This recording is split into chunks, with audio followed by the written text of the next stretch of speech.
Assalamualaikum warahmatullahi wabarakatuh teman-teman. Senang banget sore ini saya ketemu sama seorang anak muda, keren, kritis, viral beberapa waktu terakhir ini. Followernya sampai lebih dari 1M di TikTok. Langsung aja, ini dia Rian Fahardi. Halo Kak Halo, Sherly, Rian. seneng banget bisa diundang di sini ngobrol. Thank you, Mbak. Ini orang sibuk banget teman-teman. Kita udah nge-schedule 3 kali untuk bisa ketemu sama dia. Gimana aktivitas sekarang, Ri?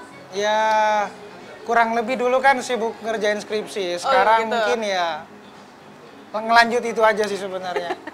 Hampir sama lah kesibukannya. Mungkin sekarang lebih sibuk konten-konten aja. Ketemu-ketemu orang-orang hebat kayak Mbak Sherly. Terus kemarin. Ini bisa aja nih teman-teman. Iya. By the way, Rian baru aja lulus, baru aja wisuda, congratulations. Siap. Selamat ya. Siap. Gimana rasanya udah lulus, Ri? Wah, kurang lebih sama aja sih karena saya tuh udah kerja pas kuliah. Oh, udah kerja? Udah kerja pas di mana? kuliah. Kemarin sempat magang di media, beberapa media, freelance di media juga. Terus lulus juga media lagi juga. Jadi kayak nggak ada perbedaan signifikan aja sih. Oke. Karena dari dulu kayak mentalnya udah kerja Emang pas di situ kuliah, gitu ya? pas lulus kuliah sama aja. Iya. Jadi kayak mungkin yang berbeda tuh kemarin saya bekerja di belakang layar, hari ini di depan layar. Lebih enak di mana nih? Lebih enak di belakang atau di depan layar? Dua-duanya enak sih. Dua-duanya enak? Dua-duanya enak. Oke, dinikmati aja lah ya. Dinikmati aja. Iya, iya. Nah, teman-teman, saya baru tahu bahwa beliau ini adalah seorang anak muda yang lahir dan besar di daerah, benar ya? Iya, daerah. Di Baru. Di daerah Baru. Baru. Bener nggak pronunciation-nya? Kabupaten Baru. Kabupaten Baru. Yang akhir-akhir ini terkenal gara-gara Sambo lahir di situ. Oh, gitu. Tapi ya bukan cuma Sambo yang terkenal di situ, pariwisatanya juga bagus. Iya, betul, betul, betul. Desa di sana juga. Nah, untuk teman-teman yang nggak tahu itu di mana, itu di Sulawesi Selatan. Sulawesi Selatan. Iya, dan dua jam lah Kak dari bandara. 2 jam dari Bandara Maros, Iya, berarti ya? iya, Bandara Sultan Hasanuddin. Ya, dan baru aja pulang kan kemarin. Baru aja pulang. Gimana di sana disambut? Wah, Rian pulang gitu. Enggak juga sih sebenarnya. Enggak juga. Karena mungkin di sana males buka TikTok. Lebih suka mungkin nonton TV masih di sana. Tapi alhamdulillah anak-anak muda di sana keren-keren, jadi kayak langsung disambut buat diskusi langsung. Oke. Kita jadi di sana diskusi? Ya, langsung disambut abis dari Makassar, langsung diskusi sama anak muda, komunitas di sana, sama teman-teman komunitas di daerah juga. Cool, cool. Berarti sekarang aktivitas Rian adalah diskusi bareng teman-teman, banyak FGD, seminar, isi seminar juga kan? Ya, isi seminar juga, dan beberapa sebenarnya ya kebangun gara-gara mungkin ngelihat saya, oh si Rian kritis nih TikTok, undang itu mungkin sih. Jadi kayak image itulah yang mungkin kebangun dari situ. Keren. Tapi saya jadi penasaran teman-teman. Jadi beliau ini lahir besar SD, SMP, SMA di Baru, Iya, Makassar. iya. Baru apa Makassar? Kabupaten Baru. Di Kabupaten Baru. Yang ternyata itu berjarak juga dari ibu kota provinsinya. Kemudian kuliahnya kenapa ke Jakarta? Apa yang saat itu ada di pikiran Rian? Oke, kenapa ke Jakarta? Karena pikiran saya waktu itu sebenarnya jujur Mbak, ke Jakarta itu bisa dibilang faktor kecelakaan. Kalau saya pikir, faktor kecelakaan dan ketidaksengajaan. Jadi kayak nggak pernah tuh misalnya bercita-cita, oh gue pengen misalnya kuliah di Jakarta atau kuliah di sini, nggak pernah. Tapi satu pikiran saya nggak mau sama seperti kebanyakan orang. Oh gitu, gimana Saya nggak mau seperti mungkin teman-teman saya yang mungkin, kalau misalnya kita lihat rantainya, lulus dari SMA, kemudian lanjut kuliah di daerah, kemudian habis itu ya mungkin bekerja di daerah aja, saya nggak, karena saya melihat bahwa ada perbedaan mendasar soal tekad di situ, soal bagaimana kita bisa bertahan, kemudian bagaimana kita bisa melompat lebih jauh. Nah, saya pikir saya tidak ingin stagnan aja terus-terusan di daerah, tapi saya ingin mencoba keluar, bergerak keluar, karena dari situlah saya pikir bahwa nggak penting mungkin saya kuliah di mana, yang penting saya keluar dari daerah saya dulu. Karena saya juga nggak pengen jago kandang aja di daerah, tapi bagaimana saya bisa melihat Indonesia ini lebih luas lagi, melihat bahwa ternyata di Indonesia ada banyak yang bisa dipelajari, dan itu hari ini terbuka bagi saya untuk bagaimana mencoba itu. Ya meskipun dari orang tua pun sebenarnya agak melarang sebenarnya, kayak dilarang kayak dulu. dia bilang kenapa nggak di baru aja. Kenapa nggak misalnya di Makassar aja, banyak kok universitas di sana, kayak ada Unhas, UNM yang mungkin nggak kalah saing lah dengan kampus-kampus di Jawa. Tapi pikiran saya masih tetap satu. Kapan saya masih di daerah di Makassar, teman-teman saya, kemudian jaringan saya pasti lingkarannya akan itu-itu aja. Jadi saya putuskan untuk memperluas jaringan itu, bukan keluar dari zona nyaman kalau anggapan saya, tapi memperlebar zona nyaman. Jadi ngapain kita sibuk nyari zona nyaman terus nanti keluar dari zona nyaman. Jadi mending kita kalau udah berada di zona nyaman itu luaskan lagi zona nyaman itu, dan tentunya di situ kita akan bisa melihat bahwa apakah ini betul-betul tempat yang nyaman atau tidak. Jadi saya memutuskan untuk ke Jakarta, bisa dibilang tadi faktor ketidaksengajaan atau mungkin Tuhan yang memberikan jalan yang sangat, yang saya pikir tidak disangka-sangka, yang tidak bisa ditebak. Bahkan saya bisa ngobrol sama Kak Sheryl di sini itu tidak bisa ditebak, tapi yang saya lakukan satu, bahwa saya yakin bahwa saya bisa, orang lain bisa, masa saya nggak bisa. Jadi kayak patokannya mungkin dulu suka banget kayak misalnya ngelihat orang-orang di Jawa kemudian bisa terkenal tuh, kemudian muncul di TV. Itulah sebenarnya faktor yang saya pikir, saya pengen juga nih kayak gini. Karena dulu tuh emang udah ngidolain Mbak Nana.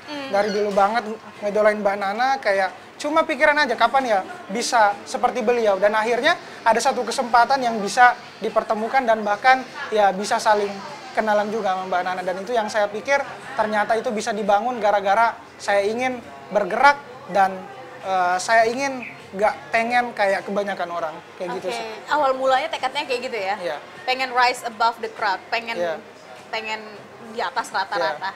Dan teman-teman, ini keren banget sih menurut saya, karena jadi kalau buka TikTok beberapa bulan yang lalu itu kontennya Rian terus bermunculan, itu FYP banget saat itu. Jadi pengen ngejar sebetulnya, itu awal mulanya Rian kepikiran bikin konten tuh gimana, Ri? Aha, momen apa yang Rian dapat?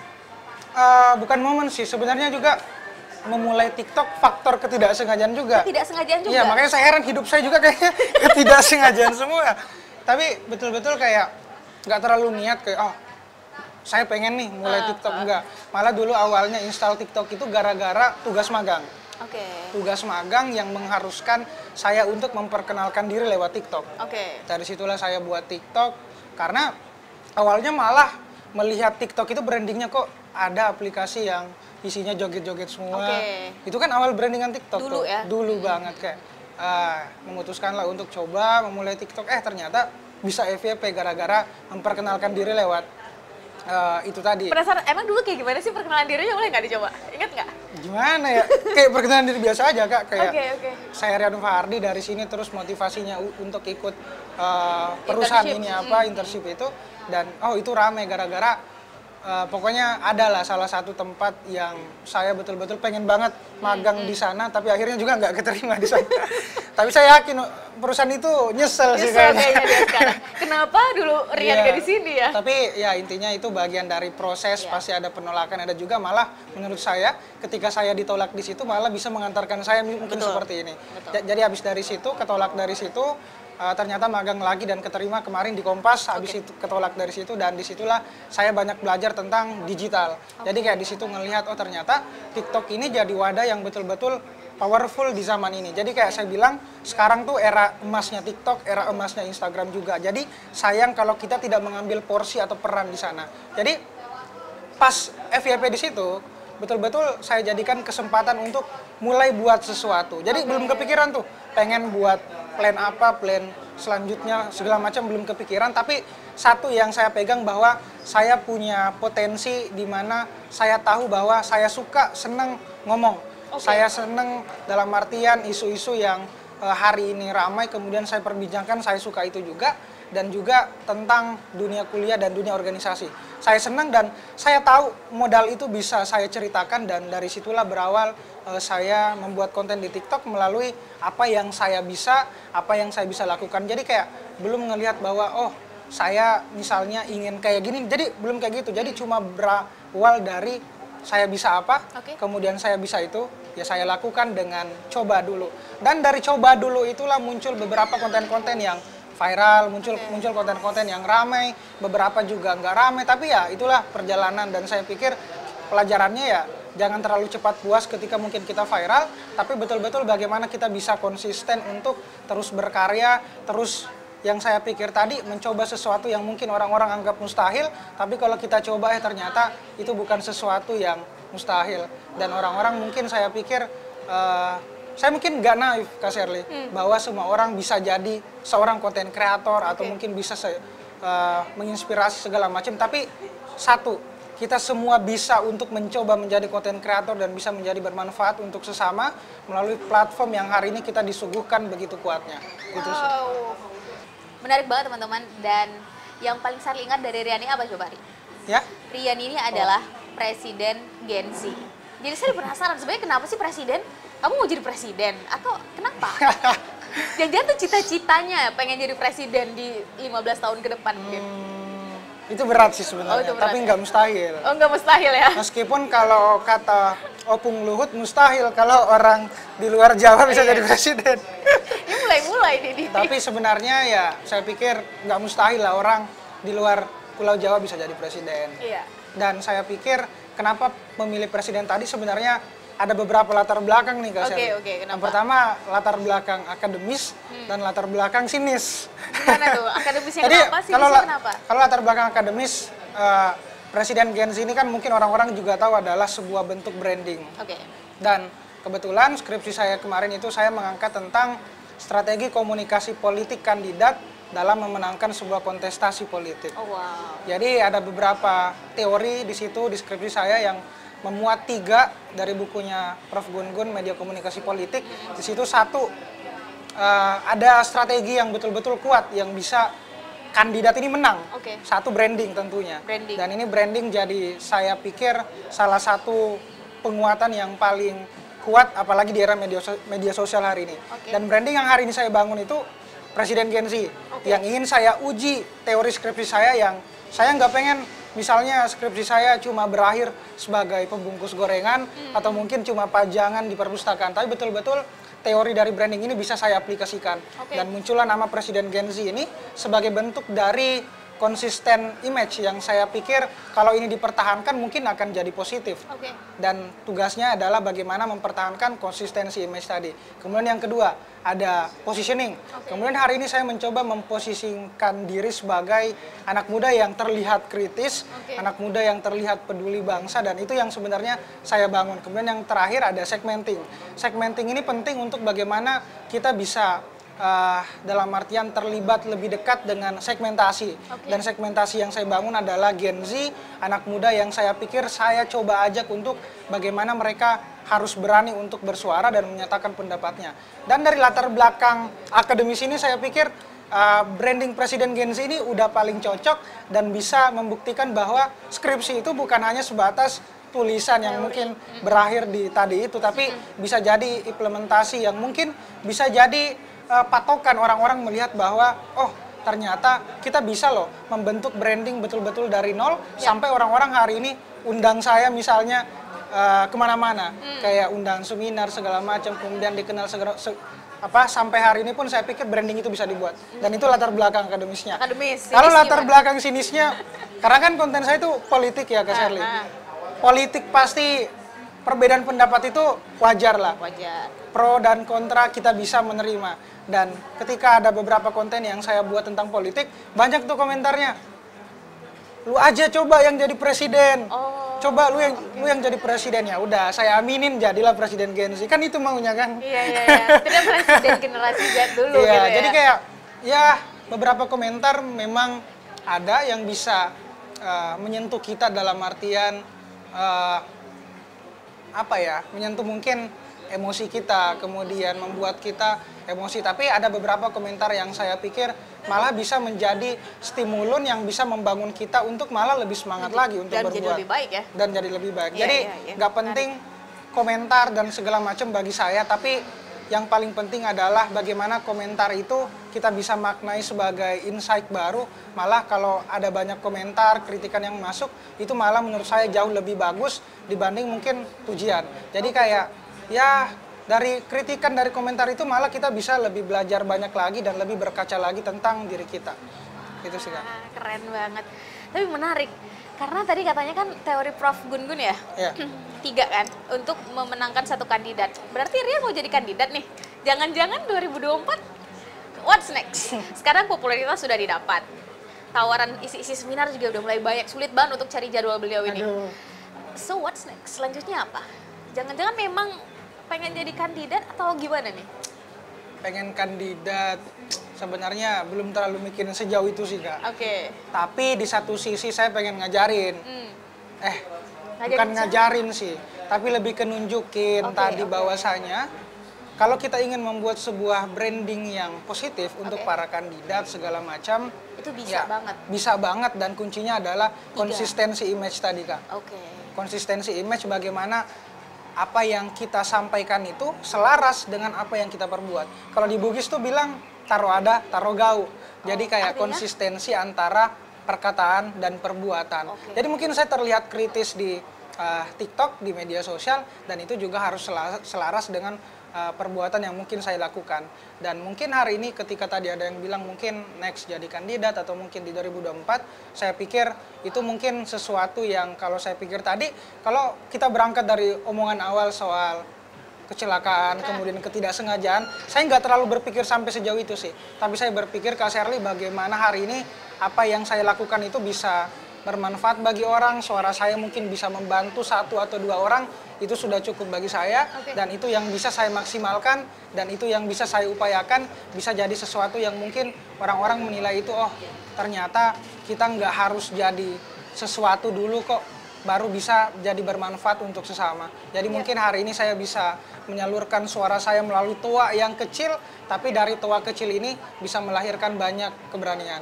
Jadi dari situ sih Kak sebenarnya. Keren banget. Keren banget. Dan Rian ini kan terkenal banget dengan speak up-nya. Speak up terhadap sesuatu, berpikir kritis, benar ya, anak muda harus berpikir kritis. Dan karena brand dan Rian ini udah dikenal banget sebagai presiden Gen Z, otomatis kan dianggap sebagai pemimpin dari generasi Z. Boleh dong Ri, kita nanya, sebetulnya tantangan generasi Z itu apa sih? 3 deh, 3. Tantangan generasi Z hari ini tentunya di samping kita digandrungi banyaknya internet, apalagi Gen Z itu dikenal sebagai, saya pikir aktor utamanya sekarang tuh Gen Z. Jadi bukan lagi milenial. Dulu tuh mungkin milenial selalu dibawa-bawa tuh. Milenial entah dibawa buat kampanye doang. Pasti Gen Z bakal seperti itu. Tapi tantangannya adalah bagaimana Gen Z hari ini, karena realita hari ini tuh Kak Sherly, kita banyak konsumsi informasi, tapi kita malah kosong, tak berarti. Dalam artian kita banyak mengkonsumsi tapi kita malah kosong. Jadi tantangannya itu Gen Z dalam artian dengan HP isinya ada banyak platform, di situ kita bisa menerima banyak informasi, tapi kekuatan kita untuk bagaimana melihat lebih dalam itu yang agak tergerus, yang agak kurang. Dan itu tantangan besarnya, bagaimana kita jangan cuma melihat permukaannya aja tapi lebih dalam lagi. Nah, kemudian yang kedua, soal hari ini kita makin terdidik, sekolah kita tinggi sampai ke luar negeri, tapi daya nalar kritis, keyakinan kita itu tergerus dan bahkan saya pikir hilang. Malah kita sibuk memperkaya diri, banyak baca buku, tapi ya mulut dibungkam melulu. Jadi tantangannya itu, kita mungkin ego makin tinggi di era teknologi yang mungkin mengedepankan kita untuk sendiri-sendiri, tapi yang saya pesankan bahwa jangan sampai kita malah sibuk mikirin diri sendiri. Ada banyak yang saya pikir penting untuk kita diskusikan, kita bahasakan, kita suarakan melalui suara-suara itu tadi. Kemudian yang terakhir, tantangan terbesarnya adalah bagaimana anak muda hari ini tuh krisis keteladanan. Kita bingung Kak Sherly, mau meneladani siapa di era sekarang.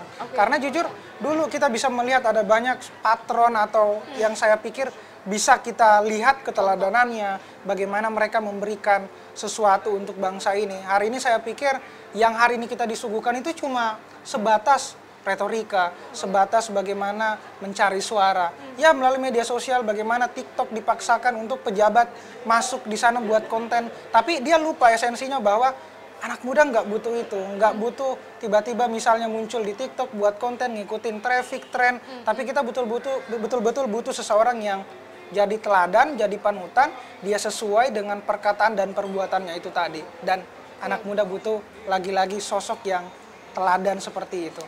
Wow, 3 tantangan anak muda khususnya generasi Z. Dan kira-kira apa yang bisa kita lakukan sebagai generasi Z? Sebagai presiden generasi Z, otomatis punya dong pandangannya. Kira-kira kita anak muda khususnya generasi Z sekarang bisa apa?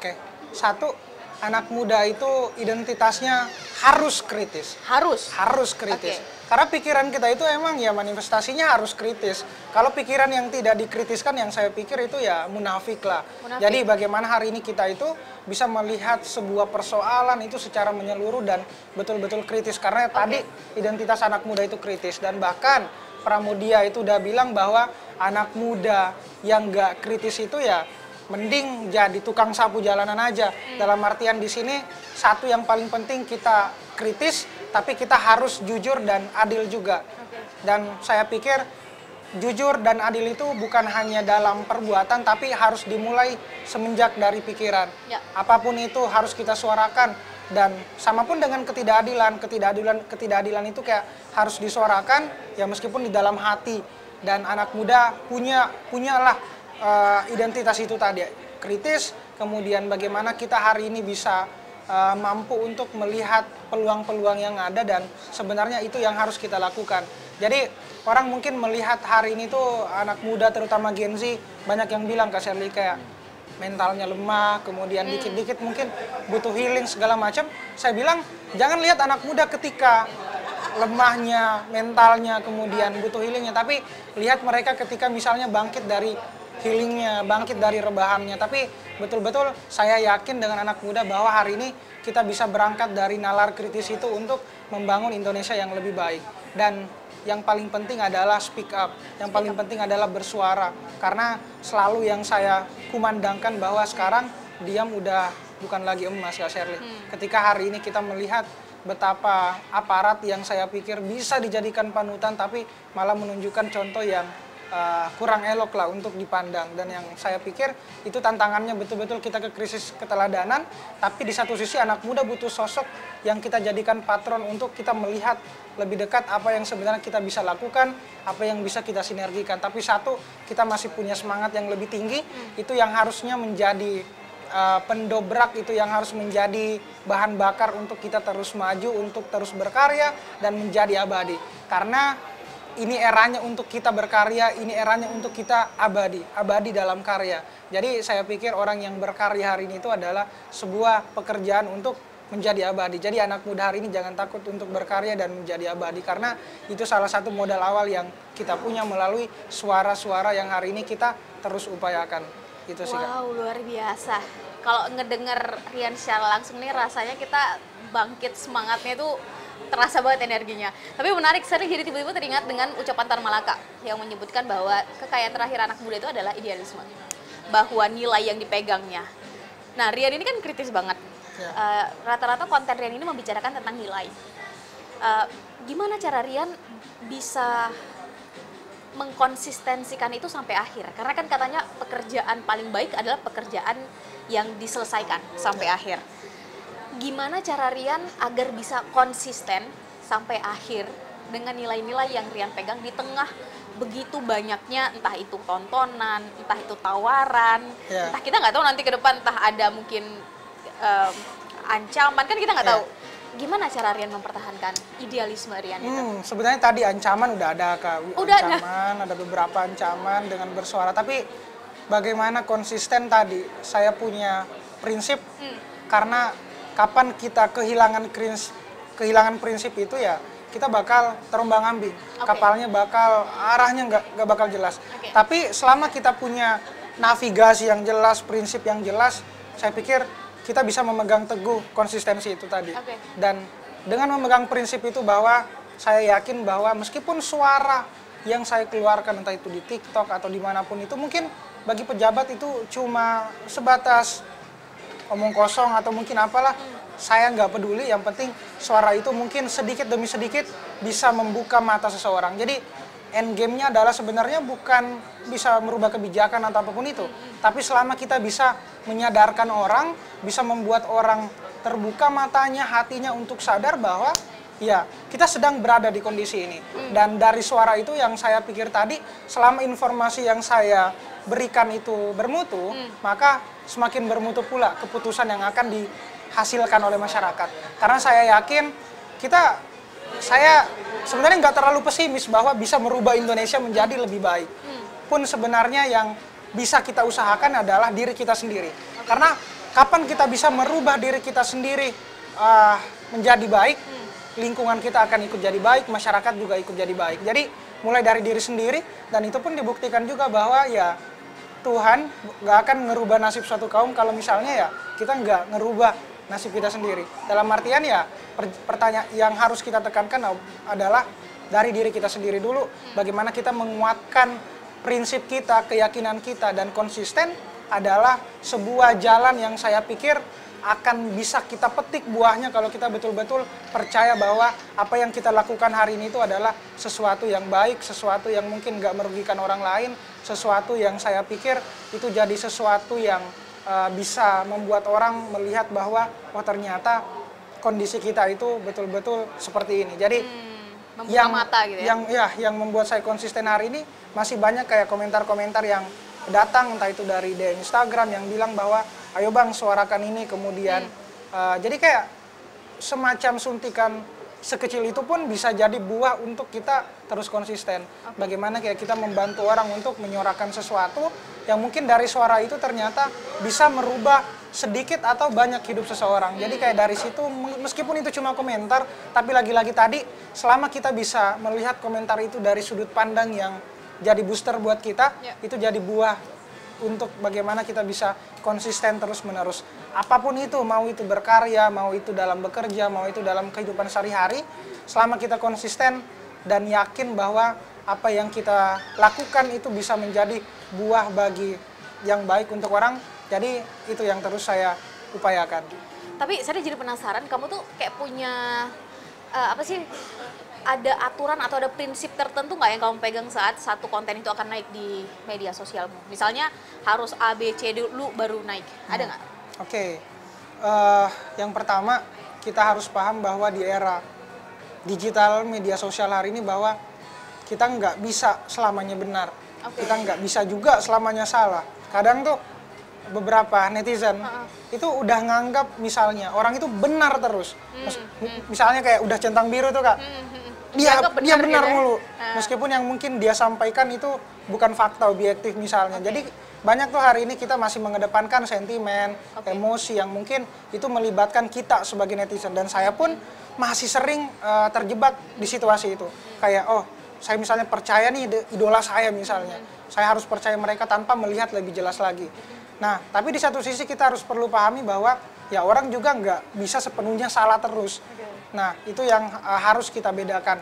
Dan untuk bagaimana saya membuat sebuah konten, ya ada beberapa patokan kak. Yang pertama, bagaimana konten itu kalau saya ambil itu filterisasinya dari Socrates. Yang pertama adalah soal truthfulness, yaitu bagaimana itu benar-benar memuat yang namanya kebenaran.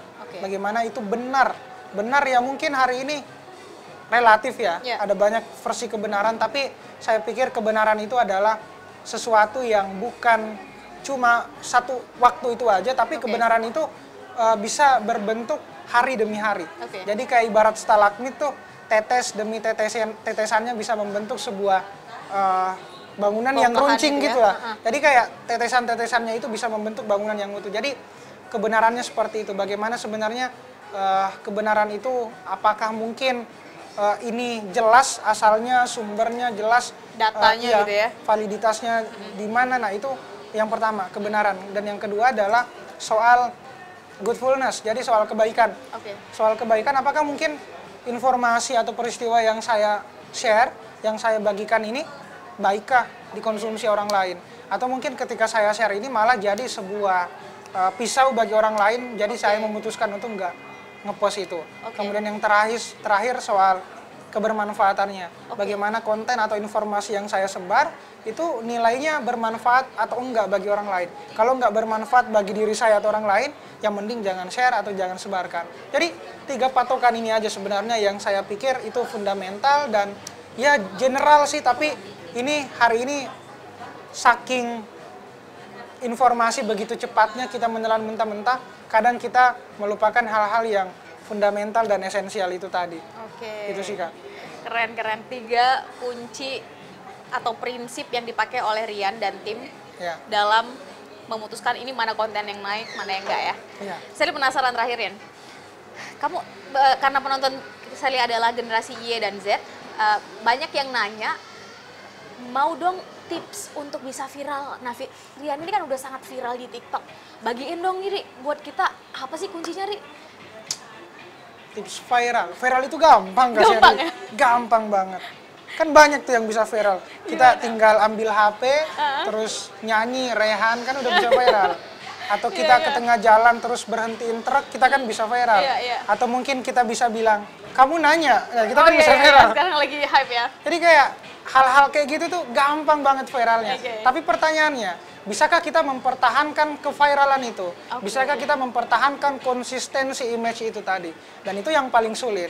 Oke. Dan cara untuk bisa mempertahankan itu adalah bagaimana mengselaraskan tadi. Kalau di Bugis ada tarogau, bagaimana perkataan dan perbuatan kita itu selaras dan pasti itu bisa terjaga berkepanjangan. Tapi yang paling penting adalah, ini teknis sebenarnya adalah bagaimana kita bisa melihat peluang dan melihat celah itu tadi. Dan viral ya tentunya bagaimana kita bisa membentuk sebuah karakter atau sebuah apa ya, yang mungkin orang lain tuh ngelihatnya mungkin, oh ini unik nih, ini beda nih. Jadi ya beberapa juga ada yang bilang lebih baik sedikit lebih beda dibanding sedikit lebih baik. Jadi kuncinya untuk jadi viral ya lebih jadi berbeda. Dan tentunya tapi pertanyaan yang fundamentalnya sebenarnya adalah bagaimana kita bisa mempertahankan keviralan itu, image itu menjadi sesuatu yang mungkin bermanfaat bagi kita dan bermanfaat bagi orang lain. Karena viral itu gampang, tapi yang sulit itu bagaimana kita mempertahankannya. Oh wow, viral itu gampang, yang sulit itu gimana mempertahankannya. Itu keren banget. Saya jadi dengar orang bijak pernah bilang gini, Tuhan itu nggak pernah sia-sia menciptakan sesuatu dan nggak ada sesuatu yang sia-sia. Ya. Segala sesuatu terjadi pasti ada hikmahnya, dan itu sebetulnya akumulasi dari apa yang sudah pernah terjadi sebelumnya. Jadi kalau dari tadi teman-teman, Rian bilang ketidaksengajaan, dia bilang kecelakaan, maka bisa jadi itu sebetulnya rencana-rencana Tuhan yang kalau diakumulasikan, jadilah Rian seperti sekarang. Saya penasaran, sebetulnya moto hidupmu apa sih, Ri? Moto hidup? Moto hidupmu apa sih? Moto hidupku satu sih sebenarnya Kak. Hidup itu adalah soal keberanian. Ini juga aku ambil dari Sohogi. Oke. Bahwa betul-betul hidup kita itu soal keberanian. Bagaimana kita menghadapi yang tanda tanya.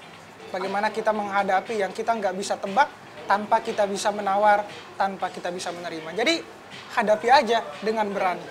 Hadapi aja dengan berani, apapun itu? Apapun itu. Oke. Jadi kayak sesimpel itu yang saya pikir, jangan sampai mundur, jangan sampai kita gulung